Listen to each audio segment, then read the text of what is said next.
It's Friday, everybody, and that means it's Kids Under Construction. Parenting journalist and author Donna Tatro joining us from Los Angeles via Zoom.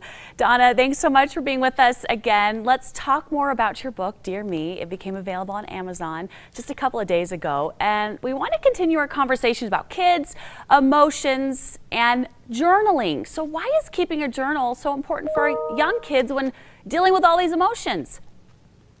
Hey there, Emily. Thank you so much. Again, journaling is really important. And we know from evidence and research that it really can help our kids feel their emotions. I mean, it can help adults as well. But what we want to do is allow kids to feel their emotions. And so this is a really good way to do that through journaling because it gives them, first, a private place to kind of feel those emotions instead of in front of everybody. I mean, of course, you want to talk through your emotions with your parents. Kids want to do that during maybe family meetings or things like that. But journaling allows for a private place.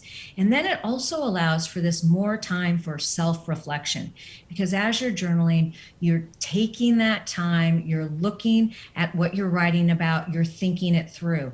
Then you can also see this progress. So you can look back a few weeks before, a week before, and then to this day. Are you progressing? Are you feeling better? Are your emotions changing? And you can see that. And then you can also see this switch to positive self-talk. So if you're journaling about negative emotions, but then you're working toward these positive emotions, you can see that. I love the idea of the drawing for the little kids because obviously writing, they're not quite there yet, but the drawing really opens up a whole different avenue to explore these feelings that they're experiencing.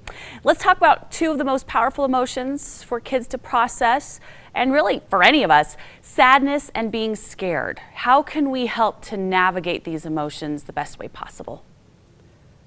Yeah, it's those are the emotions that kids don't want to feel, right? And they want to squash them down. And so we have to help them get those feelings out, deal with them, and then manage them, right? So the first thing we want to do is we want to stop and take that deep breath. We know from research, evidence-based, deep breaths in and out help us regulate our emotions. Then you think about all the different choices that you might have during this time that you're feeling this emotion. And then you can move on to anticipating what you could do, what could happen if you do something, and then select that best choice. So an example might be a kid is not being played in a game, right? Their coach isn't playing them. So you stop, take that deep breath. Think about all the choices. I can be mad. I can be upset, I can blame others, or I can say, I'm going to work harder, or I'm going to talk to my coach and figure out how I can get on the field. And then you think that through and you anticipate what could happen. And then you select the best choice. What choice do I have? Well, I can tell my coach I want to work harder, I want to get on the field, and I'll do what I need to do. So it's managing these emotions that we feel toward a better goal. And that allows kids to really figure out, I can do this. I have the power to figure my emotions out and manage them.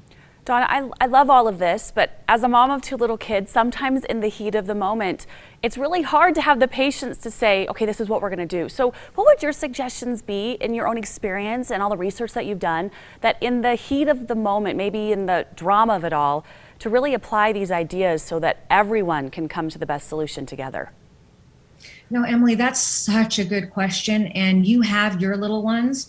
I now have these 12 and 13-year-old boys. So there's different emotions there, right?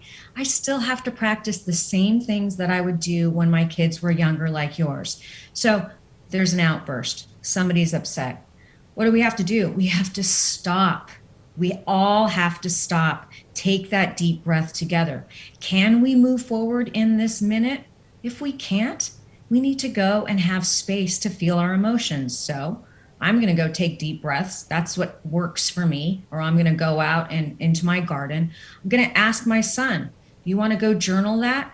A lot of the times when they were younger, they would journal. We didn't journal all the time. You can't, because you can't deal with every emotion every time. But that's why this is such a good question, because then you can offer up, go to your own space.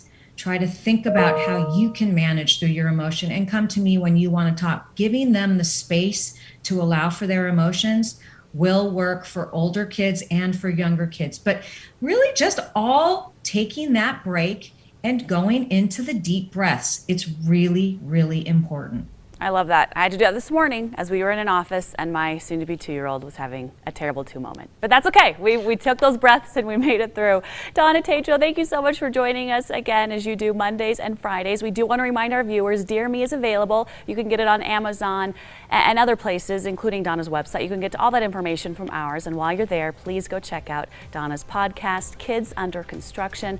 Donna, as always, we appreciate all of your knowledge and wisdom in this very, sometimes difficult topic.